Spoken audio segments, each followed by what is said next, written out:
স্বাগত জানাচ্ছি আন্তর্জাতিক সংবাদে। প্রথমেই সংবাদ শিরোনাম। ভারত হামলা করলে পাশে থাকবে সৌদি, পাকিস্তানি প্রতিরক্ষা মন্ত্রী।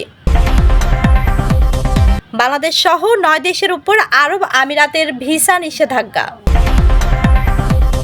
আর্থিক স্বচ্ছতা উন্নত করতে বাংলাদেশকে 8 পরামর্শ যুক্তরাষ্ট্রের। ইসরায়েলকে $640 কোটি অস্ত্র দেবে যুক্তরাষ্ট্র। বিলাসবহুল জীবন প্রদর্শন করলেই নেওয়া হবে ব্যবস্থা। কালের গহ্বরে চাপা পড়া সপ্তম আশ্চর্যের হাহাকার। এবার বিস্তারিত। পাকিস্তানের প্রতিরক্ষা মন্ত্রী খাজা মোহাম্মদ আসিফ বলেছেন, ভবিষ্যতে নয়াদিল্লি যদি ইসলামাবাদে হামলা করে তাহলে সৌদি আরব আমাদের পাশে থাকবে। শুক্রবার পাকিস্তানি সংবাদ মাধ্যম GOTVকে দেয়া সাক্ষাৎকারে একথা বলেন খাজা আসিফ। সাক্ষাৎকারে তাকে প্রশ্ন করা হয়, ভবিষ্যতে ভারত যদি কখনো পাকিস্তানকে লক্ষ্য করে হামলা করে তাহলে সম্প্রতি পাকিস্তান ও সৌদি আরবের মধ্যে স্বাক্ষরিত চুক্তির শর্ত মেনে ইসলামাবাদের পাশে রিয়াদ দাঁড়াবে কিনা। জবাবে পাকিস্তানের প্রতিরক্ষা মন্ত্রী বলেন, হ্যাঁ, অবশ্যই। এ ব্যাপারে কোনো সন্দেহ নেই।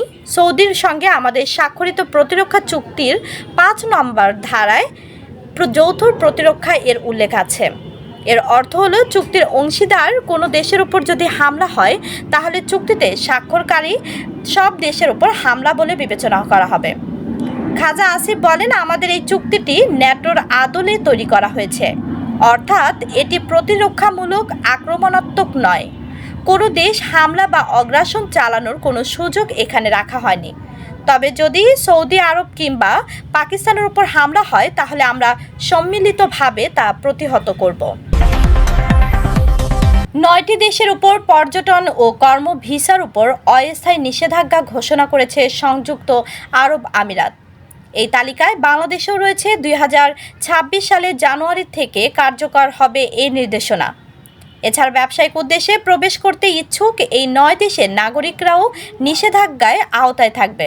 দেশটির অভিবাসন বিজ্ঞপ্তি অনুযায়ী নিষেধাজ্ঞার আওতায় থাকা দেশগুলো হলো Afghanistan, Libya, Yemen, Somalia, Lebanon, Bangladesh, Cameroon, Sudan ও উগান্ডা।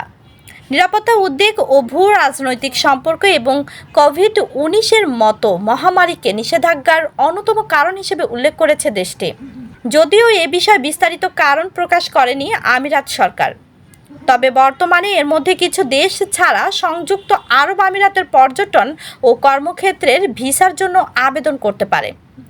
2026 সালে জানুয়ারিতে নিষেধাজ্ঞা কার্যকর হলে এই আবেদনের সুযোগ আর থাকবে না এই দেশগুলোর নাগরিকদের জন্য, যা পরবর্তী নির্দেশ না দেওয়া পর্যন্ত বলবৎ থাকবে।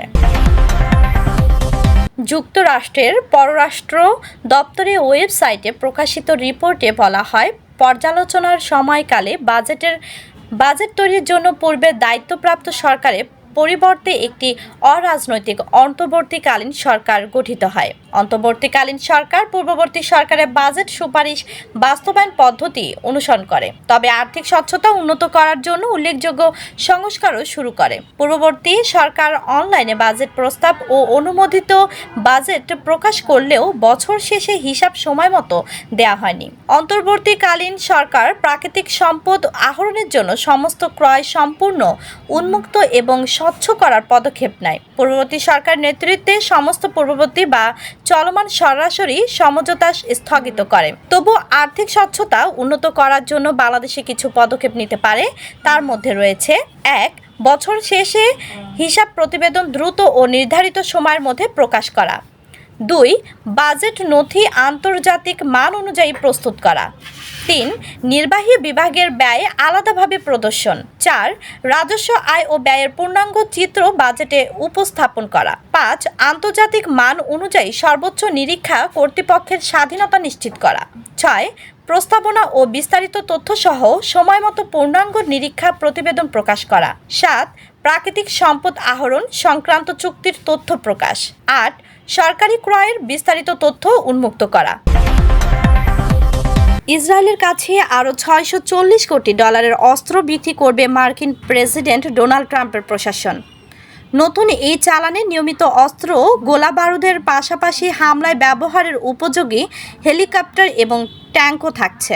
ট্রাম্প প্রশাসন এবং মার্কিন প্রতিরক্ষা মন্ত্রণালয়ের সদর দপ্তর পেন্টাগনের একাধিক কর্মকর্তার বরাত দিয়ে এক প্রতিবেদনে এ তথ্য জানিয়েছেন রয়টার্স। প্রধানমন্ত্রী বেনিয়ামিন নেতানিয়াহুর নির্দেশে সম্প্রতির পুরো গাজা দখলের অভিযানে নেমেছে ইসরায়েলি সেনাবাহিনী। 2023 সালে 7 অক্টোবর ইসরায়েলি ভূখণ্ডে হামলা চালিয়ে 1200 জনকে হত্যা এবং 251 জনকে জিম্মি করে গাজায় নিয়ে যায় হামাস। পাকিস্তানের ফেডারেল বোর্ড অব রেভিনিউ সম্প্রতি ধনী ব্যক্তিদের বিরুদ্ধে অভিযান চালানোর ঘোষণা দিয়েছে, যারা সামাজিক মাধ্যমে তাদের অতিরিক্ত বিলাসবহুল জীবনধারা দেখাচ্ছেন।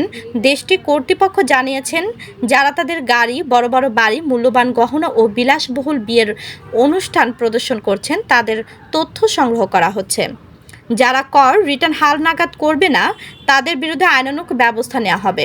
এফবিআই কর্মকর্তা জানান, যারা সামাজিক মাধ্যমে ভিডিও ও ছবি দিয়ে তাদের ধন সম্পদ দেখাচ্ছেন, তাদের উপর নিবিড় নজর রাখা হচ্ছে।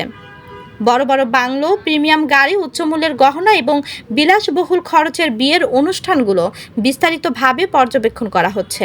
কর্তৃপক্ষের দাবি, কিছু ব্যক্তিকে বিয়ের অনুষ্ঠানে $20,000 কস্টিউমও দেখা গেছে, যা তাদের অত্যাধিক বিলাসবহুলের প্রতীক। এই ধরনের প্রদর্শনী অবশ্যই তাদের আয়ের তথ্যের সঙ্গে সামঞ্জস্যপূর্ণ হতে হবে। এফবিআই এর বিশেষ সোশ্যাল মিডিয়া দল প্রায় 1 লাখ ব্যক্তির তথ্য সংগ্রহ করেছে, যারা তাদের আয়ের তুলনায় অত্যাধিক বিলাসবহুল জীবনযাপন করেছেন বলে সন্দেহ করা হচ্ছে। যারা সম্পদ বা আয় লুকাচ্ছেন, তাদেরকে আয়ের উৎস ব্যাখ্যা করতে বলা হবে। এফবিআই কর্মকর্তারা জানান, এই ধরনের ব্যয় অবশ্যই হালনাগাদ আয়কর রিটার্নের প্রতিফলিত হতে হবে, না হলে আইনানুগ ব্যবস্থা নেওয়া হবে।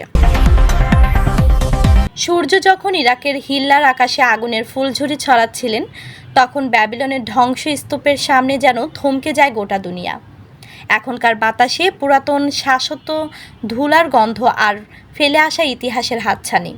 এই সেই শহর যেখানে একদা ঝুলন্ত উদ্যানে সবুজ ছায়া পড়ত ইউফ্রেটিসের স্বচ্ছ জলে, আর সম্রাট নেবুচাদনেজার তার রানীর জন্য শুষ্ক মরুভূমিকে পরিণত করেছিলেন এক আশ্চর্য স্বর্গীয় উদ্যানে। মেসোপটেমিয়া সভ্যতার গৌরব ছিল এই ব্যাবিলন। নেবুচাদনেজার দ্বিতীয় এখানে রাজত্ব করেছিলেন খ্রিস্টপূর্ব 6ষ্ঠ শতকে। তার আমলে বিশাল মন্দির, অট্টালিকা আর কিংবদন্তি ঝুলন্ত উদ্যানে গড়ে উঠেছিল, যা আধুনিক প্রকৌশল সৃজনশীলতার অসাধারণ এক নিদর্শন। সেই বাবিলন আজ ইউনেস্কোর বিশ্ব ঐতিহ্য তালিকায় জায়গা করে নিয়েছে। ইরাকের যুদ্ধ শেষ হলেও এখনও ঝুঁকিমুক্ত নয় এই প্রাচীন সভ্যতার নিদর্শন।